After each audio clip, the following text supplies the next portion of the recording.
Hey Ben, so better week this week. Obviously, you managed to train all 4 days. I'm assuming you're feeling better, but you're not still full of like AIDS or whatever. So to go through the lifts in order, your squat is looking pretty good. It's not a massive deal that you missed a set on your tempo squats. One set here and there through the course of your training career. It's not going to make a massive difference, so don't get too concerned about it. Just make sure you do all your sets next week, because obviously if we're missing a set out every week, then that volume does build up over time. Another thing, just try and keep your balance when you're coming down over your midfoot. Don't try and go straight into your heels or let it come forward over your toes. If you try through the whole rep to keep the balance over your midfoot, I think you probably it'll just feel a little bit smoother.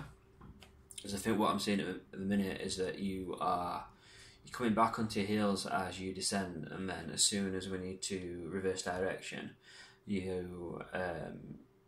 body will try and put the bar over your midfoot, but because there's momentum going with it, it'll shoot forward to like over your toes, and then you tip forwards a little bit. So if you cue the descent over the midfoot, that should kind of sort it out a little bit. Your bench, feeling slower off the chest, it's going to be mostly because you're not bouncing it anymore, and you're tighter and everything.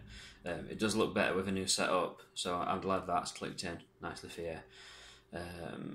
As well, feeling on your step, if we've got a tighter setup and a tighter arch, you're probably touching slightly different to where you were touching before, so it's just a case of getting used to a new groove. And as for your lower back when you're benching, keep on top of that. If you feel it flaring up, like I get a lot of lower back and oblique cramp when I'm setting my arch up tight, especially on a competition bench, because we tend to be slightly different height to what I'm training on. So that's something to look out for. But it's probably a case of the fact that your feet are further back, so you're tighter, so your body's just not quite used to that position yet. So with that, try and squeeze, once you set up, try and squeeze your glutes, so your glutes are supporting your back, and I'd look at doing like a set of cat camels before you bench, and then maybe like kind of like cobra pose, like yoga thing, just stretch a little bit to get into the arch position, open your obliques up and your abs up, and just get used to that little position, and then hopefully you shouldn't feel as though you are like crammed into position as much, because obviously if we get the arch right, it's not going to be comfortable. It's not a properly natural position to be in, but it does mean that we can bench more by doing it, so it's worth practicing. So keep on top of that lower back stuff. If it's not hurting on squat or deadlift, that's a really good sign, but it probably just means that you're a little bit sensitive to this new kind of like hyperextension that we're getting into now. So yeah, if you do your cat camels, try and open like, in fact I'll send you a video of some drills to do before benching, and then hopefully like if you open up more through like the thoracic spine and like let that tightness through your abs and your obliques and stuff come down a little bit, that should let you get more of your arch through your upper back rather than your lower back, which will help and take the pressure off a little bit. Your deadlift, as far as how it looks, I think it's looking fine.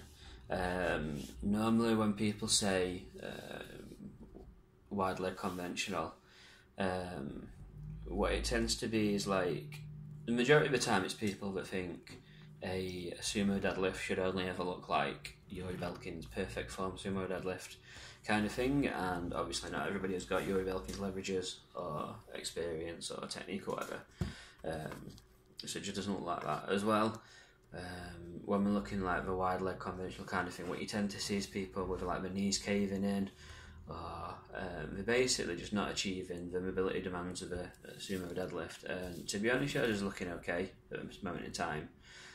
What I would encourage you to do is obviously the back angle video showed it perfectly, but when you're setting up, you do move the bar around quite a lot while you're getting set, and so it's just a case of making sure that bar is starting over the midfoot, you are getting locked in exactly where you want to be, and your technique's not being dictated by the dints in the platform or the bar rolling away, or things like that. As long as everything's locked in where it needs to be, we're all good.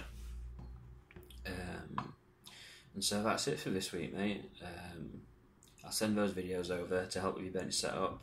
Just run through them 2 minutes just before you bench, and you should be fine, hopefully.